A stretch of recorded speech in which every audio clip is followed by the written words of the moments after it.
Hello, everyone. Welcome to Online Seller UK podcast. My name is Prabhat, founder at Online Seller UK, and today we've got another interesting topic today. Which is how to develop top-down approach to Amazon advertising. So, I'm joined by Elizabeth Greene from Jungler, which is a Amazon advertising agency. So, I'll let Elizabeth introduce herself and her company, and we take it from there. So, yeah, welcome to our podcast. Thank you so much. First off, thank you so much for having me. I'm really excited about this. Yeah, so we, as you said, we're an Amazon ad agency. So we really focus on driving results for what we call like founder-led brands, which are brands that have reached a level of scale and yet they're growing off of their own bottom line and cash flow. So it's really important. They're looking for long-term strategic growth, but they also can't get so aggressive that they're going to run themselves out of business. Very different from enterprise, right? They're like, hey, let's throw 20 grand at it and see what happens, right? Very, very different objectives, very different kind of goals. And so we really focus on, again, making sure that ad strategy fits into that, taking into account that bigger picture while not forgetting kind of what's happening today. Okay, excellent. Obviously, Amazon ads are a very important part of any Amazon business as such. So, sellers do dive into it, but sometimes it succeeds, sometimes it's not. So talk to us. Should we start with creating goals, objectives, and things like that? So, how do we actually start with them? Yeah, and that's really where we try and bridge the gap and really kind of help understand, or really understand like what the goals actually are, because oftentimes they're very different than what we are first told. And I don't think that's because anyone's trying to conceal anything. Oftentimes, they're just we don't know. I think one of the hardest things to ask yourself is, what do you want? Right? There's so many things that we want. And so for us, it's just really helping the brands to uncover that. Some brands come with a very clear defined answer and some brands don't. But I think it's our job to make sure that we're moving that direction. So a classic example would be a brand who comes in and says, "Oh, I consulted with a brand who said this. I want to 4x growth in Q4." Fantastic. It's a very aggressive growth goal. The best thing to ask is why, and ask that question several times. I don't know if you've heard about the seven whys. It doesn't have to get to seven, but oftentimes if you keep asking the why question, not in a way that would be obnoxious, right? We want to be helpful, explaining why we're asking that question repeatedly. Um, with regard of uncovering that, the actual answer that came out of that was, well, the brand has not made profits in the 2 years that we've been running. So we feel if we could get to that level of scale of sales, then maybe we could finally turn some profits. Which if you've been in advertising, to achieve sort of those aggressive growth goals typically comes at the expense of profits. And so the actual goal that was originally given was actually in direct opposition of what the actual goal was, which was we need to achieve some profits, or we have to keep putting cash injections into the business. And our run rate is probably about 4 months at this point without another cash injection. That's a very completely different ad strategies. And so that's really what it comes down to, is really understanding, what does a business actually need? Consulted with another brand just yesterday, and they were saying like, well, we placed a, very small order. We're just kind of testing out the market valuability of the products right now. And, eventually we're going to do a much larger reorder. Well, yes, they're looking to grow sales, but sort of the objective is, can we figure out where this product fits in the market? And they recognized they were going to be out of stock in, probably a couple months. They were understanding, and they were saying, "Oh, I know a lot of sellers, they'll put really aggressive orders in the beginning." I said, it's not a good or bad. It's just, where are you? What do you need? And then that's where expertise comes in, because oftentimes you're like, I know what I need.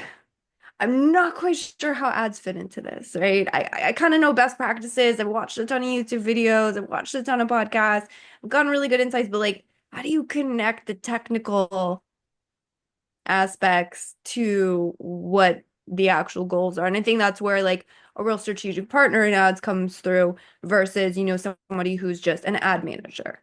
To me, that's the difference, is understanding, okay, not just the technical aspects of it and like best practices and you know, strategic insights, specific specialty campaigns to run all of that, but it's knowing when to apply those, what makes sense given again what we're trying to achieve.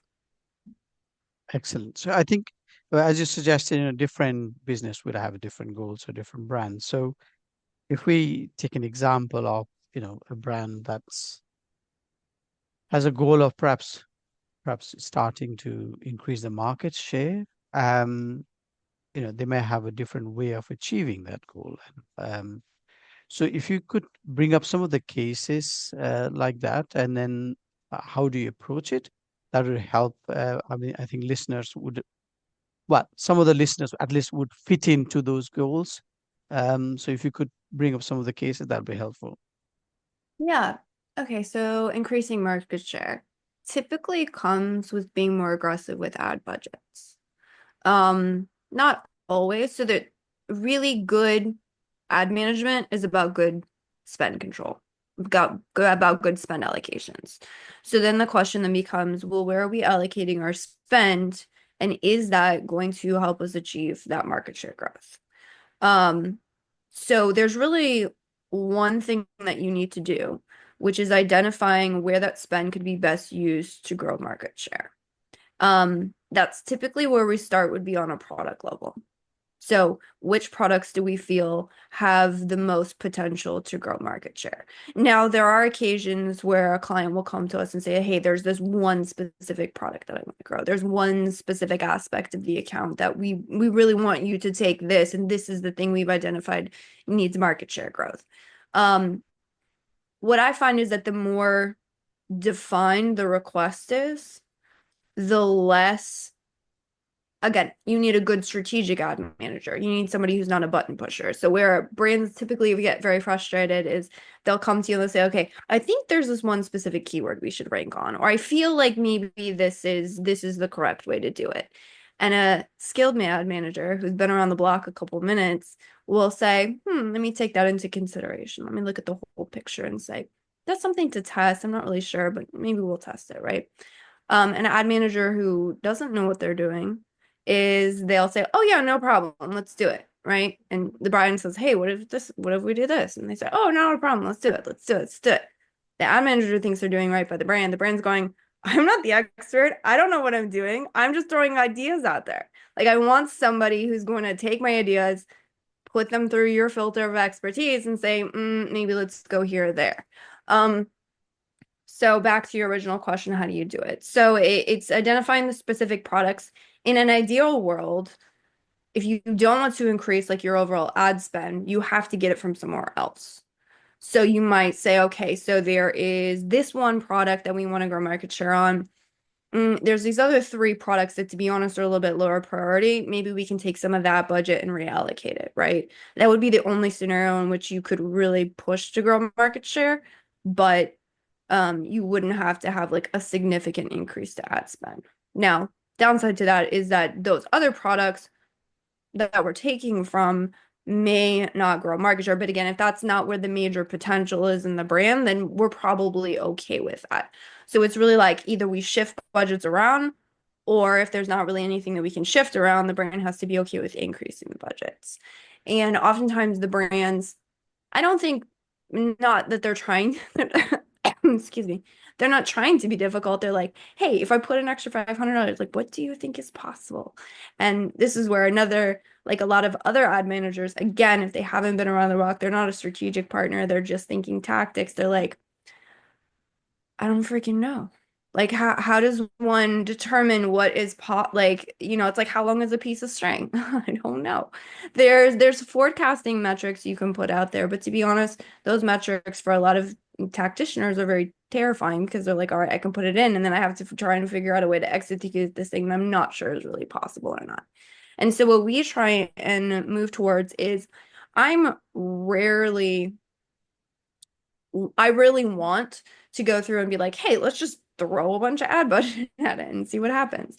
I would prefer it to come with a tactical plan. Tactical plans typically don't have like really large or really defined maybe forecast metrics around them, but we would say, hey, So in that case of a specific product. Okay, so we identified this product. You know what? We've seen these specific keywords or these campaigns or this ad type or this strategy is working really well. Why don't we put more budget here? Or we've done this research analysis and we notice these your competitors are doing this. Why don't we test this as well? It's probably going to require, let's put a, XYZ more ad budget to it, right? It's very defined, very strategic, and that doesn't give us like, hey, give me a couple hundred extra dollars. Let's just throw at it and see what happens. It's like we're going to test these specific things. We're going to see how that works, and then we're going to pivot and we're going to adjust from there. That requires a much more, you being much more lockstep with the brand. But what we found is that the brands really enjoy the clarity and the strategy around that. And that's how we found it best grows accounts. Excellent. I think nicely put answer. So I think obviously if we talk about different cases, then will go on all day. So I think um what may be good is, for any brands who is listening to this podcast, I think it's better to talk to you directly. I think to come and talk to you directly with the cases, and then you'll obviously define goals for them. So if anybody wants to talk to you and book a call with you, where is the best place to find you?